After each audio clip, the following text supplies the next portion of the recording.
Silent levels are fan-made geometry dash levels that are built to be humanly or physically impossible, and they all take their names from a selection of impossible levels released in 1.7 and 1.8, which all link back to Silent Club. During 1.9, before this game had the sheer volume of coverage it has now on YouTube, impossible levels were quite an unusually popular faction of GD. Silent levels regularly appeared in top 10 Demons list, and players of the community seemed keen to create as many of these as possible. Midway through 2.0 and moving into 2017, however, the community's fascination with silent levels seemed to disappear, and now impossible levels are largely looked down upon by most players, and with the introduction of Tartarus there really hasn't been any particular impossible level to grab the community's attention like there used to be. But why did this happen? Why did these levels go from being so popular and grossing so many millions of views to being barely covered and a distant memory? Well, that's what we're going to be answering today. Why did people stop liking silent levels? This may seem like a convoluted question, but there are a few definite factors I was able to pinpoint, and I'm certain that they had a bearing on the decline, and that's what I'm going to be sharing for you all.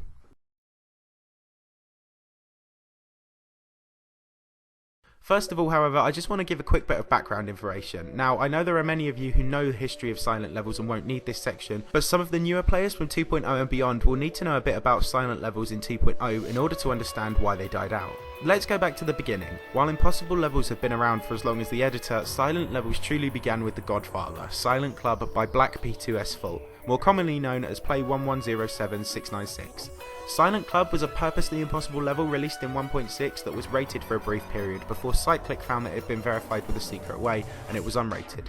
While Silent Club lost its rating, it didn't lose its stigma and became a staple source for impossible levels, which gave a player named Nautilus2K inspiration to create an alter ego with which he would create several impossible levels between the updates of 1.7 and 1.9. This ego was named Silent, and he created quite a few impossible levels. The first was Deadly Clubstep version 2, a near impossible sequel to Neptune's then ultra hard demon Deadly Clubstep. He would follow this up with his most famous level, however, in 1.8 being Silent Clubstep. It was similar in principle to Silent Club, but it was a lot harder, and it still remains humanly impossible in its unnerved state. When 1.9 was released, Silent released a few more silent levels: Silent Clubstar, Silent Funk and Silent Poltergeist. These levels attracted fame thanks to Tosh Deluxe, but it was Zobros who caused Silent Clubstep to blow up in popularity. At the time, people were claiming nothing could ever be as hard as Silent Clubstep, and back then auto versions of levels weren't very common, so no one could beat or even see what was contained within this level, and hence it became extremely popular, with Zobros' Silent Clubstep Raw Practice Run attracting nearly 800,000 views. This level inspired spin-offs, sequels and clones, all concerning Clubstep mainly, and riding off of the hellish theme. Subsequently, these levels started to make their way onto top 10 Demons list. Before the days of the official Demons list, these top 10 videos used to get hundreds of thousands of views and would act as the only point of, if a little bit biased and inaccurate, reference for the community.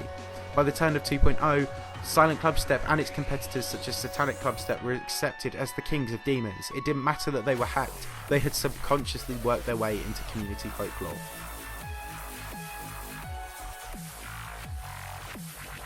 Moving into 2.0, speed hacking was made impossible for a time by RobTop.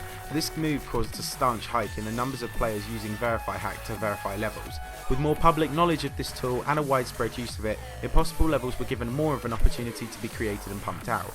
However, it eventually ended up doing the opposite. In 2.0, silent levels moved up to the next step when Silent collaborated with then fairly unknown Cyrillic in order to create Silent Circles. Silent Circles blew up more than Silent Clubstep did, and became the most famous impossible level ever, attracting millions of views. Silent Circles took its family of levels to the next step up, however, by being physically impossible as well as humanly impossible. The infamous dual mini-wave was like nothing ever seen before, and those who were creating impossible levels were inspired to move on from levels like Silent Clubstep to totally impossible ones which couldn't be passed without auto jump pads. This, ironically, began the decline of silent levels. These new levels lost their classification next to things like Bloodbath, the hardest demon in the game at the time, because no one saw any point in comparing Bloodbath to a level that would never be graspable to a human. Gradually, these levels stopped appearing in top 10 lists. As well as this, the unrated impossible levels section of the old Demons list was discontinued as too many ridiculous, obnoxious levels were springing up. At this point, however, videos showcasing impossible levels became much more frequent. Tosh Deluxe and Jack the Froster had reaped the rewards of millions of views thanks to their impossible level replays, and when 2.0 was released, invisible autos through the use of the alpha trigger in the editor became possible. Instead of practicing each part, cutting the replay, speed hacking the game, and bringing it all together in a large video project, Players could now just turn on low detail mode and zip through somebody else's invisible auto. They'd then punch the title of that level into their recording and could count the views. But so many people tried this that the community was flooded with replays of impossible levels, and thus interest began to dwindle as the trend began to get repetitive. Speaking of channels that made impossible replays, both the original channels, Jack the Froster and Tosh Deluxe, retired their Impossible Levels series. Jack the Froster quit YouTube for personal reasons, with the community and YouTube wasn't helping, and Tosh moved on to different kinds of content because he could no longer make these semi-AV replays, given so many of the levels couldn't be played by a human, taking all the work and effort out of making a semi-AV recording and requiring a fully auto one. Tosh moved on to new kinds of content such as shitty levels, which became a new fad and were bringing in just as many views much faster. When his Impossible Levels series died out, so did the interest from his hundreds of thousands of fans. It was Geometry Josh who put the final nail in the coffin when on the 21st of September 2016 he completed Silent Funk on 60Hz, becoming the first ever player to complete an unnerfed silent level legitimately. This illustrated that Silent's impossible levels in particular had become redundant, and interest in these kinds of levels had faded away. So to an extent it could be argued that Silent Circles killed off silent levels, but this was a huge chain of factors that led to the community being overexposed to this trend and they began losing interest. Since 2.0, when silent levels began their decline, community tastes have changed. Ever since Yatagarasu, Bloodlust and Sonic Wave Infinity have been released, the main question GD fans have been asking has gone from how humanly impossible can levels get to what's the hardest level that can be beaten. The community doesn't want to see impossible levels anymore. They want to see their favourite players beat borderline impossible levels or possible versions or even rebirths, and this was illustrated perfectly by Death Corridor. Once an impossible level with a bit of charm, now a possible but extreme demon which has spent 18 months being redesigned, balanced and attempted in order to create an ultra hard extreme demon. Rebirths and possible versions of levels have become the hook surrounding impossible levels now, as the old impossible demons such as Silent Clubstep are being harvested to create future top 5 extreme demons. Also, with the rise of GD on YouTube, the exposing of hacking to the community and a growing distaste towards hackers and hacked levels, there's now more of a market for legitimate players. Back in 1.9, creators especially could hack their levels and get away with it relatively scot-free, but now it is frowned upon and no one likes it. Now, newer players don't want or care about impossible levels, they're more interested in seeing what can actually be beaten by a human, and now impossible levels are moving towards borderline challenges, a good example of this being Exasperation. This 5-minute, grim, deliberately impossible layout would have, at one point, been viewed as an impossible level. No one would have attempted it and it would have received attention as a no-go level. Last year, however, when it was released, the community of 2.1 instantly sought to redesign, balance and verify the level, seeing how much of the original difficulty could be retained while making it possible. People don't leave impossible levels alone now. They want the journey, fame and glory of bringing these levels to a rate-worthy state while still retaining the stigma. There is simply no market for building, playing, showcasing or following impossible levels anymore, and hence they've near on completely died out. Saying that, there is some market in truth. Tosh returned to his retired series for a brief period in mid-year last year with videos on Silent Black Blizzard in particular, and these grossed hundreds of thousands of views. However, these videos attracted their attention because they were built off of relevant and popular levels such as Black Blizzard. If you were to make Silent Bloodlust now, it would get views because people would want to see the alterations in gameplay to Bloodlust. No one would really care about the impossible nature of the setup.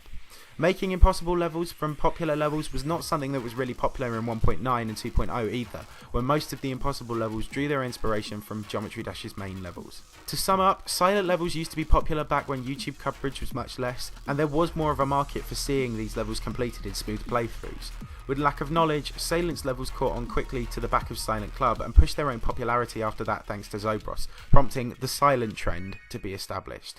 Too many people tried to copy this easy opportunity for views when invisible autos allowed everyone to make smooth replays, and the introduction of physically impossible levels like Silent Circles caused the trend to become a bit silly really. The two biggest names associated with the Silent series left the trend and so did their fans too. When one was finally beaten, this was the end really, so technically we could say that September the 21st, 2016 is the day that Silent Levels died. However, there were loads more factors surrounding it in the run up to this day. Now, with such a change in attitude, we want to see levels that can be beaten as opposed to ones that can't, meaning there is now a drive to make extreme demons as opposed to impossible ones. The trend dying isn't necessarily a bad thing, as impossible levels got a bit ridiculous after a while and served little purpose. However, it is somewhat sad to see a faction of GD that was once so popular away from the normalised creation of levels die such a hard death. We'll likely never see a rise in popularity of impossible levels again, and the only time videos like them will surface again will be at the turn of updates when new vehicles are being put to the test with impossible gameplay on some of the lower quality, more lazy channels. I thank you very much for watching and I hope you did enjoy the video. If you did, please help it out by smashing that like button, and if you're new around here, if you could consider subscribing and checking out some of my other videos, then it would really help me out. We're definitely on track to hit 70,000 subscribers in the next 2 weeks, and I'm hoping we can hit 100,000 before the end of the year. So if you could help me achieve those goals, I'd really appreciate it. Thanks a lot guys, I'll see you all soon.